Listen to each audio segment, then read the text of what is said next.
Ассаламу алейкум, құрметті бауырлар.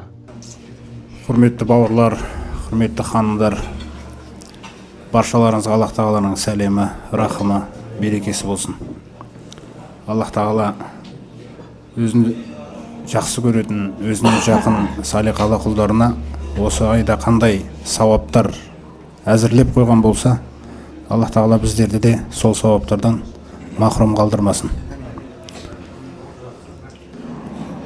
Жарату да оныкі, бұйрық беру де оныкі дейді. Қандай әдемі қағида. Кім жаратады, сол сөйлейді. Кім жаратады, сол бұйырады. Және сол жаратушы бізді бізден артық таниды. Ол бізді сонау аналарымыздың құрсағында кішкентай тамшыдан бастап 9 ай бойы дамыған кезіміз, одан кейін ананың құрсағынан шыққан кезімізден бастап балиғат жасына дейін осының бүкіл Алла тағаланың қамқорлығында болған өмірді бұл. Міне сол Алла тағала біз үшін ненің жақсы екенін жақсы біледі, біз үшін ненің жаман екенін жақсы біледі. Сондықтан Алла тағала бұл Рамазан айын бізге жалпы мына тәрбие үшін бұйырған бұл айды.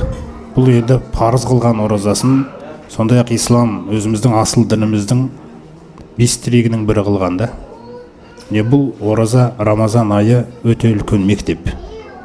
Мысалы пайғамбарымыз саллаллаху алейхи ва саллям бір хадистерін соқтан Алла тағала бұл нәрсенің біз үшін маңызды екенін біледі. Соқтан Құранда айтады: "Құл, айт оларға, ей пайғамбар."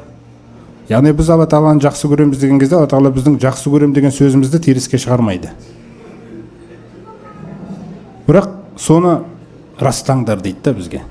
Өмірді сендерге сол үшін бердім дейді.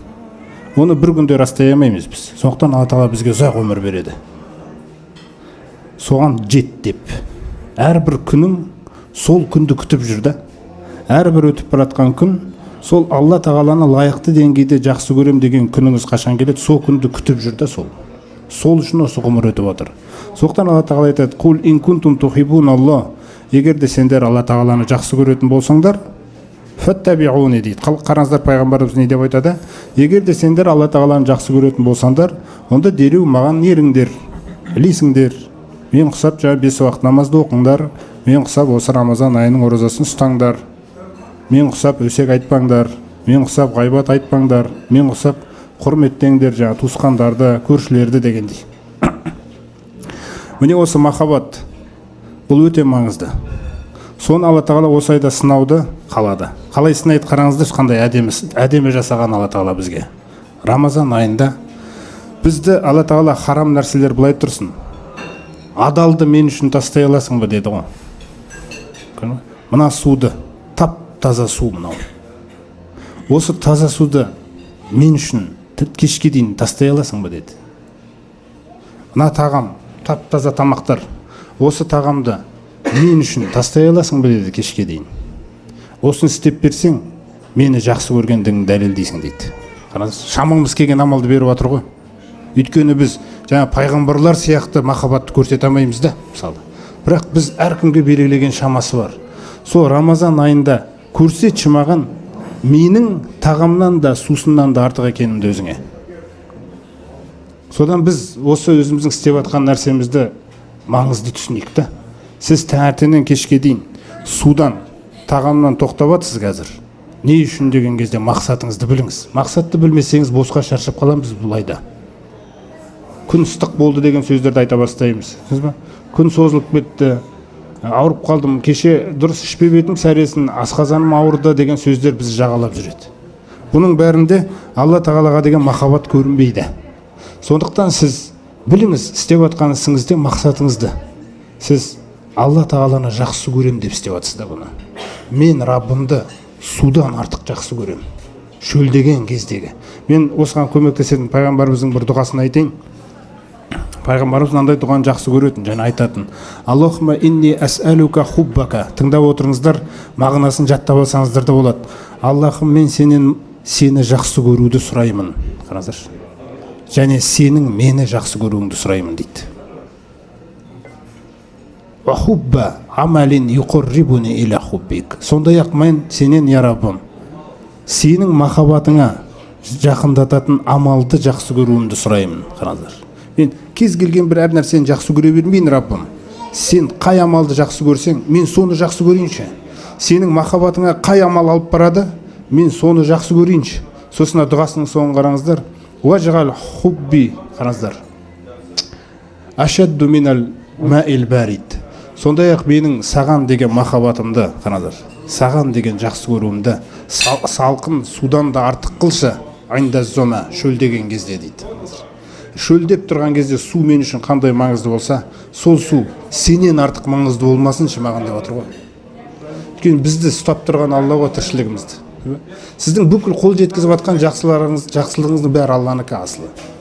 Сол себептен Фатиха сүресіндегі Альхамдулиллахи Роббил Аламин қарап тұрсаңыздар, сіз қайсы бір жақсылыққа қол жеткізесіз, ол Алла Тағаладан келген нәрсе. Бірақ Алла Тағала өміріңізді реаліне қылған, өзіңіздің еңбегіңіз, терлеуіңіз, уақытыңыз, жұмсау бәрін қарайды да, сосын әбден жаңа нәтиже іс аяқталған кезде мені мақтай ма, мақтамай ма деп күтеді екен ол.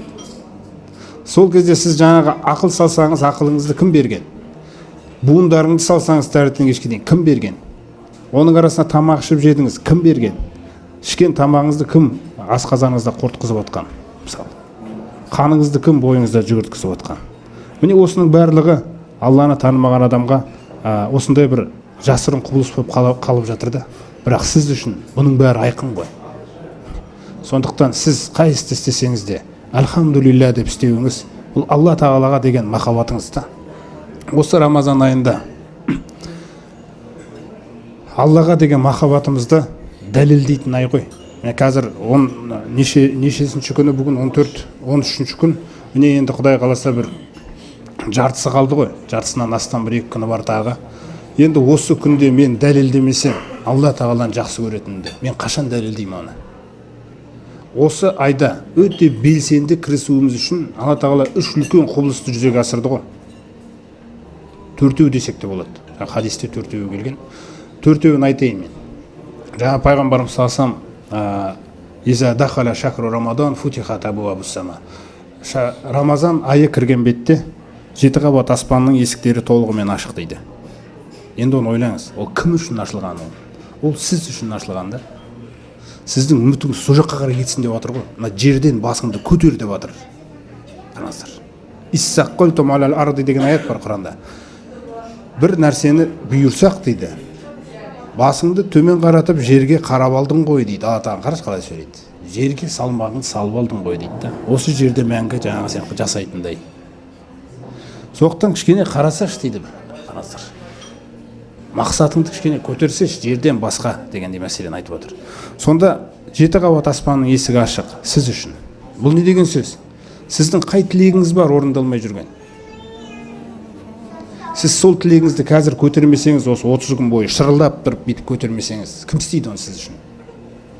Сіздің қаншама дұғаларыңыз бар, өзіңізге байланысты, ата-анаңызға байланысты, бала-шағаңызға, туысқаныңызға, көршіңізге байланысты. Кім оны жалынады, кім сұрайды? Олар сұрамайды оны. Мысалы, олардың көбісі діннен алыс болғаннан кейін, намаздан алыс болғаннан кейін олар уайымдап жүрген жоқ, біз проблемада жүрміз деп. Бірақ сіз білесіз ғой оның проблемада жүргенін. Ол Алласынан алыста жүр ғой. Сонда кім жылайды олар үшін? Кім сұрайды осы нәрсені?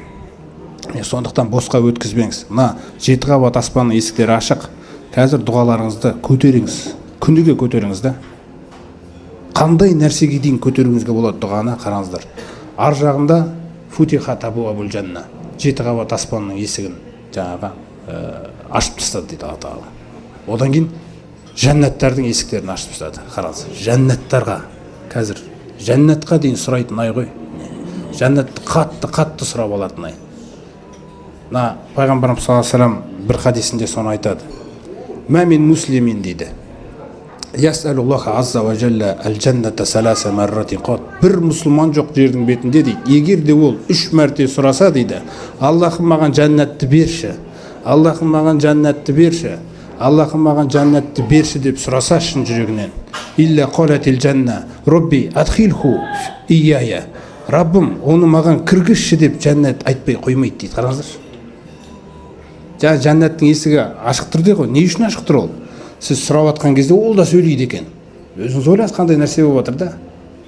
Сіз Раббым жәннатты берші деген кезде Раббым кіргізші оны маған дейді екен да. осы дұғаларды жаңағы күніге сұрау керексіз сіз. Сол үшін келген ай бұл. Аллаға деген махаббатыңызды дәлелдейтін ай. Құранға деген махаббатыңызды дәлелдейтін ай. Мақсат Алла тағалаға деген махаббатты біз растау керекпіз. Сол махаббат бізде әлсіз өте. Бірақ Алла тағала шамамыз келетін нәрселерді жүктейді. Міне жаңа айттық, су мен тағамның өзін мен үшін таста деп отыр ғой Алла тағала, таңертеңнен кешке дейін. Сонда Алла үшін адал нәрседен тыйылған адам арам нәрседен тыйылмай ма деген нәрсе жатыр да бұл жерде. Аллаға деген махаббат. Енді екінші мәселе. Біздің 11 ай бойы байланысымыз Алла тағаламен нашар болды дейік. Мысалы енді намаз оқымайтындарымыз бар, намаз оқып жүргендерімізде де мысалы айтайық әртүрлі жағдайлар болады. Ұмытып кетеді, жұмыс көбейіп кетеді, әртүрлі жағдай болады. Сол байланыс неден басталады деген кезде, жаңағы енді мына өзіміз әрдайым қоғамда өмір сүріп жатқаннан кейін біз үшін әдемі тақырыптар болады. Мысалы менің ан жақта связім бар деген. Менің дәрігерде связім бар, егер қаласаңыз мен сол жаққа сөйлесіп берейін дейміз біз. Жаңағы менің акиматта связім бар, егер қаласаңыз мен кіргізіп берейін дейміз. Осындай связьдар бізде бар. Алла тағаланың берген связьдары. Бұл Алла тағаланың сізге беріп қойған нығметтері. Тіршілігіне пайдалан деп та. Бірақ сұрақ, менде ан жақта связь бар, менде мына жақта связь бар дегенде, сізде Алламен связь бар ма? Аллах тағалаңмен связь бар ма деген мәселе. Байланыс. Сол связьді не үшін мен бұл сөзді айтып жатырмын? Өйткені өзіміздің жаңағы намаз деген сөз Құранда соля деп аталады ғой. Сол соля деген сөз байланыс деген мағынаны білдіреді асылы. Сол намаз болмаса, қараңыздар, бізде байланыс бар ма Алламен? Сосын бізде Алламен байланыс болмаса, жаңа мысалы сізде связь бар, сіз кіргізіп беруіңізге болады да, оны апарып, дәрігерге сөйлестіріп. Алламен связь болмаса, қайтып кіресің, қайтып кіргізесің о жаққа. Дұғаңды қалай кіргізесің о жаққа деген мәселе да. Сондықтан намаз деген нәрсе осы айда өте ерекше бір дәрежесіне жету керек та. Ол дегенім пайғамбарымыз саллаллаху алейхи вассалам айтады.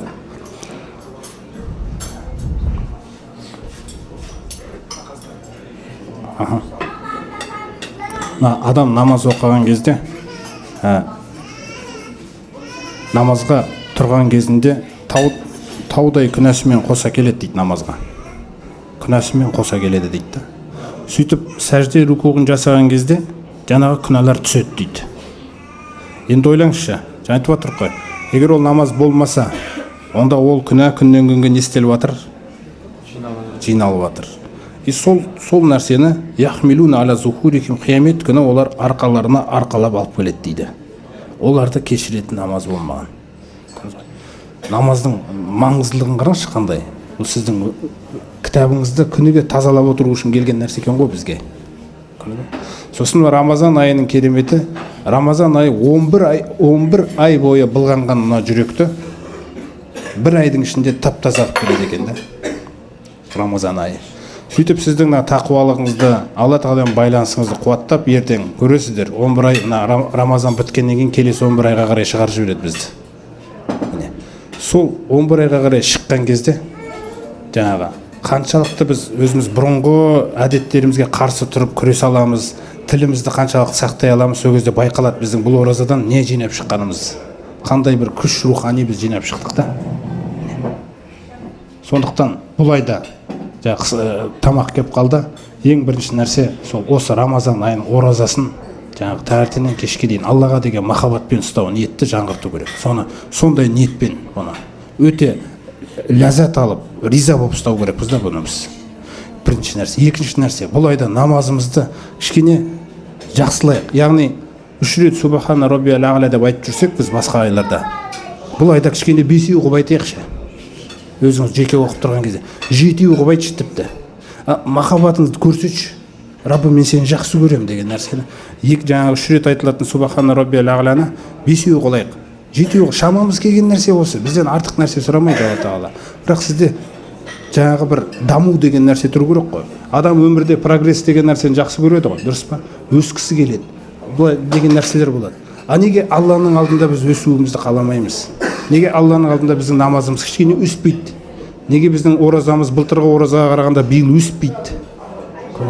Неге біздің осыған дейінгі Құранға бетін ашпай қойып қоямыз шаң басып, неге осы айда бастап ол өспейді? Неге ашыла бермейді ол қайта-қайта? Неге дұғамыз бұрынғыдан гөрі көбірек емес? Міне осы нәрселерді Алла Тағала бізден сұрайды. Міне осы Рамазан айы бізге осындай өсу, дамуды әкелсін, құрметті жамағат.